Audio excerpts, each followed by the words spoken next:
ದಿಂದ ವಿದ್ಯೆಯಿಂದ ಸಂಸ್ಕಾರದಿಂದ ಧರ್ಮದಿಂದ ಮನುಷ್ಯನಾಗಿ ನಾವು ಹುಟ್ಟಿದ ಮೇಲೆ ಈ ಎಲ್ಲ ದಾರಿಯ ಮಾರ್ಗದೊಳಗೆ ನಡೆದಿದ್ದೇ ಆಗಿದ್ರೆ ಈ ಮನುಷ್ಯನ ಬದುಕು ಸಾರ್ಥಕ ಆಗ್ತದೆ. ಎಲ್ಲರಿಗೂ ತಿಳಿದಿರಲಿ, ಪುರಂದರದಾಸರು ಒಂದು ಮಾತು ಹೇಳ್ತಾರೆ. ಏನು ಅಂತಂದ್ರೆ, ಹೇ ವಿಚಾರವಿಲ್ಲದ ನಾಲಿಗೆ, ನಿನ್ನ ಆಚಾರ ಬಿಡುವಂತ. ಯಾಕಂತಂದ್ರೆ ನಮ್ಮ ಬಾಯಿಯೊಳಗೆ ಒಂದು ದಿನ ಸ್ವಯಂವರ ನಡೆದಿತ್ತು. ಆ ಸ್ವಯಂವರದ ಸಂದರ್ಭದೊಳಗೆ ಜಗಳ ಅಂತಕ್ಕಂಥದ್ದು ನಡೆದಿತ್ತು. ಹೇಳುತ್ತೆ ಏನು ಅಂತಂದ್ರೆ, ಹಲ್ಲುಗಳು 32 ಹಲ್ಲುಗಳು. ಮಗನೇ ಯಾರಿಗೆ ಹೇಳ್ತದ್ರಿ? ನಾಲಿಗೆಗೆ ಹೇಳ್ತದ.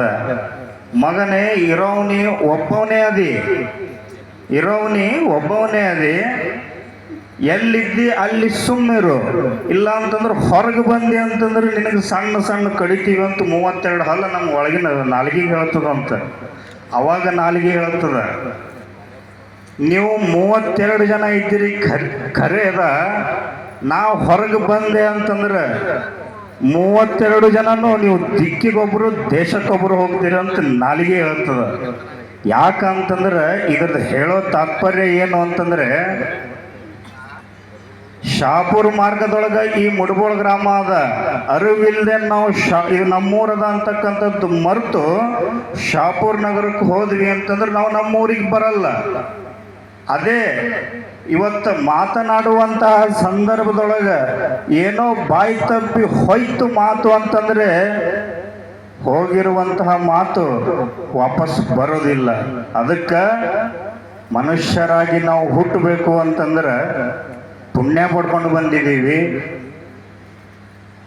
ತಂದೆ ತಾಯಿ ಏನು ಅಂತಂದ್ರೆ ನಮ್ಮ ಎಲ್ಲ ಗಂಡು ಮಕ್ಕಳಿಗಾಯ್ತು ಹೆಣ್ಣು ಮಕ್ಕಳಿಗಾಯ್ತು ವೈಯಕ್ತಿಕವಾಗಿ ಬಹಳ ಪ್ರೀತಿಯಿಂದ ಈ ಮಾತು ಹೇಳ್ತೀನಿ. ಇಲ್ಲೇ ಅಂತಲ್ಲ, ಎಲ್ಲಿ ಕಾರ್ಯಕ್ರಮಕ್ಕೆ ಹೋಗಿನಿ ಪ್ರತಿಯೊಂದು ಊರಿನೊಳಗೆ ಈ ಮಾತು ಹೇಳಿನಿ. ಏನು ಅಂತಂದ್ರೆ, ಕಾಣದ ದೇವರನ್ನು ಹುಡುಕದಿರು, ಕಾಣುವ ದೇವರನ್ನು ಮರೆಯದಿರು. ಯಾಕಂತಂದ್ರೆ ಇವತ್ತ ಕಾಣೋ ದೇವರು ನಮ್ಮ ಕಣ್ಣು ಮುಂದದಾನ, ಆದ್ರೆ ಕಾಣ್ತಾ ಇಲ್ಲ. ಕಾಣುವಂತ ದೇವರು ಯಾರಾದ್ರೂ ಆಗಿದ್ರೆ ಅದು ನಿಮ್ಮ ತಂದೆ ತಾಯಿಗಳು. ಅದಕ್ಕೆ ದಯಮಾಡಿ ಯುವಕರಾಗ್ಲಿ ಹೆಣ್ಮಕ್ಳಾಗ್ಲಿ ಏನು ತಂದೆ ತಾಯಿ ಮನಸ್ಸು ನೋಯಿಸಬಾರ್ದು. ನೋಯಿಸಿದ್ರಿ ಅಂತಂದ್ರೆ ತಂದೆ ತಾಯಿ ಮನ ನೊಂದ್ಕೊಂಡು ಕಣ್ಣೀರು ಹಾಕಿದ್ರು ಅಂತಂದ್ರೆ ಮಕ್ಕಳಾದಂಥವ್ರು ಉದ್ಧಾರ ಆಗಲ್ಲ. ಅದಕ್ಕೆ ನಾವು ತಂದೆ ತಾಯಿಗೆ ಗುರುಗಳಿಗೆ ಬೆಲೆ ಕೊಡಬೇಕು. ಬೆಲೆ ಕೊಟ್ಟಾಗ ನಮ್ಮ ಬದುಕು ನಮ್ಮ ಬಾಳು ಬಹಳ ಸುಂದರವಾಗಿರ್ತದೆ. ಇವತ್ತು ಕಡ್ಕೋಳ ಗ್ರಾಮದಿಂದ ಇವತ್ತು ನಮ್ಮ ಪೂಜ್ಯರು ಇಲ್ಲಿ ಬಂದಾರಪ್ಪ ಅಂತಂದ್ರೆ ಅಲ್ಲಿ ನಾವು ರೂಮ್ನಾಗ ಕುಂತಾಗ ಅಪ್ಪಗಳು ಹೇಳಿದ್ರು, ಬುದ್ಧಿ 15 ವರ್ಷ ಆಯ್ತು ನಾವು ಇಲ್ಲಿ ಬಂದು, 32 ವರ್ಷ ಆಯ್ತು ನಾವು ಈ ಊರಿಗೆ ಬಂದು. ನಾವು ಬಂದಾಗ ಇದು ಏನೇನೂ ಇದ್ದಿದ್ದಿಲ್ರಿ. ಈ ಜನರ ಪುಣ್ಯ, ನಮ್ಮ ಶ್ರಮ, ಮಡಿವಾಳೇಶ್ವರ ಆಶೀರ್ವಾದ ಅಂತ. ಏನು ಕೊಟ್ಟಿವ್ರಿ ನಾವು ಗುರುಗಳಿಗೆ? ಏನು ಕೊಟ್ಟಿಲ್ಲ. ಆದ್ರೆ ಗುರು ನಮಗೇನು ಕೊಟ್ಟಾನಪ್ಪ ಅಂತಂದ್ರೆ, ಇವತ್ತು ಮನುಷ್ಯ ಆದಕ್ಕಂಥವನು ಊರಿನೊಳಗೆ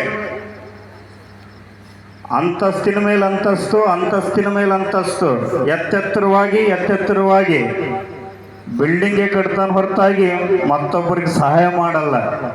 ಅದೇ ಗುರುಗಳು ಅಲ್ಲಿಂದ ತಂದು ಇಲ್ಲಿ ಹಾಕ್ತಾರ, ಇಲ್ಲಿಂದ ಒಯ್ದು ಅಲ್ಲಿ ಹಾಕ್ತಾರ. ಅಲ್ಲಿ ಧಾರ್ಮಿಕವಾದದ್ದೇ, ಇಲ್ಲಿ ಧಾರ್ಮಿಕವಾದದ್ದೇ. ಕಾರಣ ಏನು ಅಂತಂದ್ರೆ, ಇವತ್ತು ನಮ್ಮ ಮಠಕ್ಕೆ ಭಕ್ತರು ಎಲ್ಲರೂ ಬರ್ತಾರಂತಂದ್ರೆ ಮಠದಿಂದಾಗಲಿ ನಮ್ಮಿಂದಾಗಲಿ ಮಹಾಂತ ಮಡಿವಾಳನ ಜ್ಯೋತಿ ಅವರ ಮನೆಯಲ್ಲಿ ಬೆಳಗಲಿ ಅನ್ನುವಂಥದ್ದು ಉದ್ದೇಶ ಇವತ್ತು ರುದ್ರಮುನಿ ಶಿವಾಚಾರ್ಯರದಾಗ್ಯದ. ಹಾಗೆ ಮಡಿವಾಳೇಶ್ವರ ಮಠದ ಮೂಲಕ ಜೀವನದೊಳಗೆ ಎಲ್ಲರೂ ತಿಳ್ಕೊಬೇಕಾಗಿರುವಂತಹ ಮಾತಿದು. ಜೀವನದೊಳಗೆ ನೊಂದು ಬೆಂದು ಸಾಕಷ್ಟು ಚಿಂತೆಯನ್ನು ಮಾಡಿ ಸಮಾಜಕ್ಕೆ ತತ್ವ ಪದಗಳ ಮೂಲಕ ಬುದ್ಧಿ ಹೇಳಿದವರು ಯಾರಾದರೂ ಆಗಿದ್ರೆ ಕಡ್ಕೋಳದ ಮಡಿವಾಳೇಶ್ವರನ್ ಅಂತಕ್ಕಂಥ ಮಾತು ಎಲ್ಲರೂ ಅರ್ಥ ಮಾಡ್ಕೊಳ್ಬೇಕು. ಯಾಕಂತಂದ್ರೆ ಈ ಜನ್ಮ ಅಂತಕ್ಕಂಥದ್ದು ಹೊಳ್ಳ ಮಳ್ಳ ಸಿಗೋದಿಲ್ಲ. ಇವತ್ತಿನ ವರ್ತಮಾನದೊಳಗೆ ಹೇಗಿದೆ ಅಂತಂದ್ರೆ ಇನ್ನೊಂದು ಮಾತು ಹೇಳಿ ಮುಗಿಸ್ಬಿಡ್ತೀನಿ. ಯಾಕಂತಂದ್ರೆ ಸಮಯದ ಅಭಾವದ ಪೂಜಾರಿ ಕೈದಾಗ ಗಂಟೆ ಸಿಗಬಾರ್ದಂತ, ಮಾತಾಡೋರ ಕೈದಾಗ ಮೈಕ್ ಸಿಗಬಾರ್ದಂತ. ಇನ್ನೊಂದೆರಡು ಮಾತಿನಾಗ ಮಾತು ಮುಗಿಸ್ತೀವಿ. ವರ್ತಮಾನ ಹೇಗಿದೆ ಅಂತಂದ್ರೆ ಹೇಳ್ತಾರೆ ಒಂದು ಕಡೆಗೆ, ಏನು ಹಡಗು ನಿನ್ನದೇ ಕಡಲು ನಿನ್ನದೇ, ಮುಳುಗದಿರಲಿ ಬದುಕು ಮುಳುಗದಿರಲಿ ಬದುಕು ಅಂತ. ಆದ್ರೆ ವರ್ತಮಾನ, ಇವತ್ತಿನ ವರ್ತಮಾನ ಹೇಳ್ತಾ ಇದೆ, ಹಡಗು ನಂದೇ ಕಡಲು ನಂದೇ, ನೀನೇನಾದ್ರೂ ಮಾತಾಡ್ದಿ ಅಂತಂದ್ರೆ ನಡು ನೀರಿನೊಳಗೆ ಮುಳುಗಿಸ್ತೀನಿ ಅಂತ ಇವತ್ತಿನ ವರ್ತಮಾನ ಹೇಳ್ತಾ ಇದೆ. ಕಾರಣ ಏನು ಅಂತಂದ್ರೆ ಸ್ವಾರ್ಥ. ನಾವು ಒಂದು ದಿನ ಹುಟ್ಟುತ್ತೀವಿ, ಒಂದಿನ ಹೋಗ್ತೀವಿ. ಮರಣ ಬಂದರೇನು ಸಿಟ್ಟಿಲ್ಲ, ತಿಳಿದ ಮಾತ್ಮರಿಗೆ ಯಾರಿಗೂ ಬಿಟ್ಟಿಲ್ಲ. ಅದಕ್ಕೆ ನಾನು ನಂದು ಅಂತಕ್ಕಂಥದ್ದು ಭೇದ ಭಾವ, ನಾನು ಶ್ರೇಷ್ಠ ಜಾತಿಯವನು ನೀನು ಕನಿಷ್ಠ ಜಾತಿ ಅನ್ನತಕ್ಕಂಥ ಭೇದ ಭಾವ ತಮ್ಮಲ್ಲಿ ಯಾರಲ್ಲಿ ಸಹಿತವಾಗಿ ಬರಬಾರ್ದು ಅಂತಕ್ಕಂಥ ಮಾತು. ಇನ್ನೊಂದು ಮಾತು ಏನು ಅಂತಂದರೆ ಎಲ್ಲರೂ ಅರ್ಥ ಮಾಡ್ಕೊಳ್ರಿ. ಹಿಂದಿಯೊಳಗೊಂದು ಬಹಳ ಅದ್ಭುತವಾದ ಮಾತಿದೆ, ಮಾಂಗ್ಲೆ ತೋ सरल मिले तो दूध का समान, मांग लिए तो पानी के समान और खींच लिए तो रक्त का समान. ಇದರ ತಾತ್ಪರ್ಯ ಏನು ಅಂತಂದ್ರೆ, ನಾವು ಯಾರದೇ ಐಶ್ವರ್ಯವನ್ನು ನೋಡಿ, ಅಂತಸ್ತನ್ನು ನೋಡಿ, ಅಂದ ಚಂದವನ್ನು ನೋಡಿ ಕಸ್ಕೊಂಡ್ವಿ ಅಂತಂದ್ರೆ ಅದು ನಮಗೆ ಯಾವ ಥರ ದೊರೆಯುತ್ತಂತಂದ್ರೆ ರಕ್ತದ ಸಮ ದೊರೆಯುತ್ತಂತ. ಅದೇ ಬೇರೆ ಥರ ಪಾನಿಕೆ ಸಮ ಅಂತಂದ್ರೆ, ಇವತ್ತು ನಮ್ಮ ಹೊಲ ಕಡಿಮೆ ಅದ, ಅವ್ರ ಹೊಲ ಜಾಸ್ತಿ ಅದ.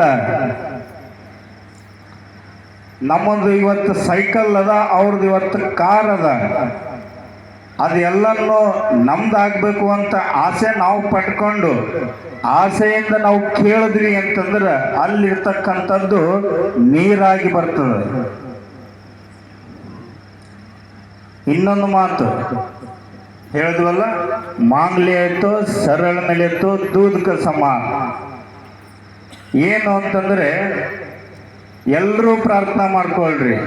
ಇವತ್ತು ಕೇಳೋದೇ ಆಗಿದ್ರೆ ಗ್ರಾಮದೊಳಗೆ ಎಲ್ಲರೂ ಒಗ್ಗಟ್ಟಾಗಿ ಭಕ್ತಿಯಿಂದ ಭಾವದಿಂದ ಎಲ್ಲರಿಗೂ ಸಹ ಕೊಡೋದೇ ಆಗಿತ್ತು ಅಂತಂದ್ರೆ, ನೀನು ಹಾಲೇ ಕೊಡುವಂತ ಮಾತು ಮಡಿವಾಳನ್ನು ಕೇಳಿದೆ ಅಂತಂದ್ರೆ ಇಡೀ ಜಗತ್ತಿಗೆ ಆತ ಹಾಲು ಕೊಡ್ತಾನೆ. ಕೇಳಿದ್ದಕ್ಕೆ ಪ್ರತಿಫಲವಾಗಿ ನಿಮ್ಮ ಬದುಕು, ನಿಮ್ಮ ಬಾಳು ಬಂಗಾರವಾಗುತ್ತೆ ಅಂತಕ್ಕಂಥ ಮಾತು ಈ ಸಂದರ್ಭದೊಳಗೆ ವ್ಯಕ್ತಪಡಿಸಿ, ಬಹುಶಃ ನಮ್ಮ ಕಾರ್ಯಕ್ರಮ ನಿನ್ನೆ ದಿವಸ